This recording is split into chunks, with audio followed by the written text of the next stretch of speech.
All right, let's talk about how to get better and get stronger at a goblet squat. So the first thing is you want your feet set up about shoulder width apart, or maybe even just a hair outside of shoulder width apart. As far as my foot positioning goes, it really just depends on individual preferences. You might prefer your feet or toes pointed straight ahead. You might prefer your feet slightly externally rotated. Either way, it's more of a personal preference.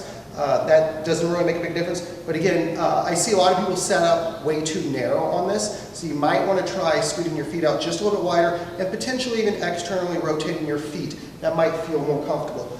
So that's the first thing to think about.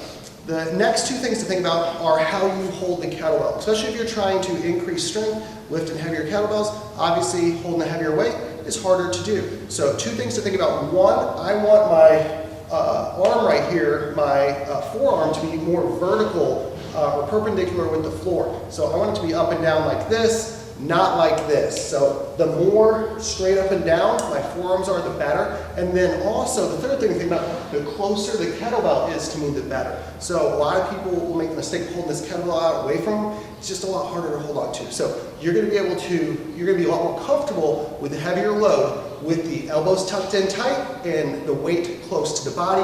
And again, feet, toes point straight ahead or slightly out. So give those 3 tips a shot.